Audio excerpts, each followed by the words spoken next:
আপনাদের রান্না বান্নার ভিডিও দেখাই আমাদের দেখাবো আমার আম্মু কীভাবে চুলা বানাবে সেই ভিডিওটাই আপনাদের দেখাবো। চুলা বানানোর জন্য প্রথমে কিছু মাটি নিয়ে নিছে গোল করে, গোল করার চেষ্টা করতেছে আমার আম্মু সুন্দরভাবে করে গুঁড়িয়ে নিচ্ছে, 4-5টা সুন্দরভাবে গুঁড়িয়ে নিচ্ছে মাটিটাকে। চুলার জন্য আগে গোল করে নিতে হবে মাটিটাকে, সুন্দর করে বানাবে তত সুন্দর হবে মাটির চুলা। আমি কখনো বানাই নাই, জানি না আমি এই সম্বন্ধে। একটু গুঁড়ি দিয়ে দিচ্ছে, সুন্দর করে গুঁড়ে দিচ্ছে কারণ যেন চুলাটা সুন্দর হয়, শুকনো হয়। গ্রামে থাকেন তারা তো জানেন কীভাবে চুলা বানাতে হয়। চুলার একটা সাইড দিয়ে দিল আমার আম্মু সুন্দরভাবে করে।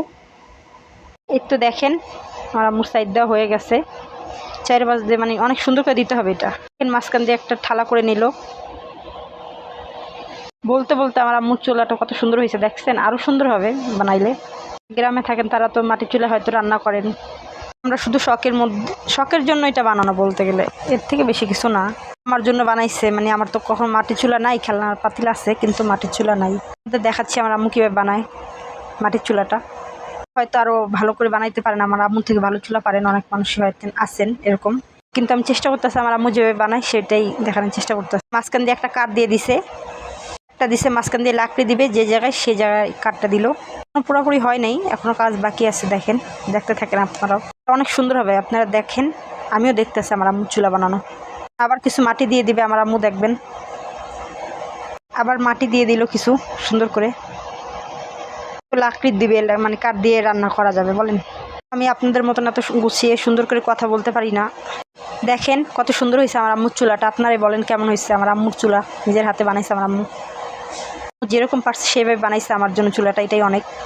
এখন চুলাটা কাঁচা আছে, ঘরে বসে আমরা চুলাতে চা বানাচ্ছি। তো ধুমা তাকানো যাচ্ছে না, আমার চোখ মুখ পুরো জ্বলতেছে। আমার একটা আঞ্চলিক একটা চলে আসলো, ভাব চলে আসলো আমাদের মধ্যে। যারা থাকেন তারা তো মাটির চুলায় হয়তো রান্না বান্না করেন, কিন্তু আমরা তো ঢাকা শহরে থাকি। আম্মু জাল দিতেছে সেই ছোট্ট মাটির চুলাটাকে, শুকায় যাওয়ার পরে মাটির চুলায় চা জাল দিতেছে আমার আম্মু, মানে করতেছে যেন আগুন বেড়ে যায় চুলায়, সেই জন্য একটা সুন্দর একটা আসলে আমরা যারা থাকি তারা তো এরকম এগুলো পাই না, আনন্দগুলো। মাটির চুলায় রান্না করিনি, এটা শুধু এমনি আনন্দর কারণে। সাধারণ মাটির চুলায় চা কিন্তু অনেক মজা হয়। ভালো করে জাল পাচ্ছে না, ছোট চুলা তো, ভালো করে জাল পাবে। দেখেন দেখেন মাটির হাঁড়িতে আমি চা নিয়ে বসে পড়ছি গরম গরম সন্ধ্যাকালে। তো মাটির চুলাটায় আমার আম্মু চা জাল দিছে, সেই মাটির চুলার চা নিছি। একটা গ্রাম গ্রাম ভাব আসতে আছে, অনেক আলাদা একটা ফিলিংস আসতে আছে, সুন্দর ধুমা আসতে আছে। দেখেন আপনার চায়ের থেকে, এতে চা খাইলে মানে অনেক সুস্বাদু। এই ছোট্ট ভিডিওটা আপনাদের কেমন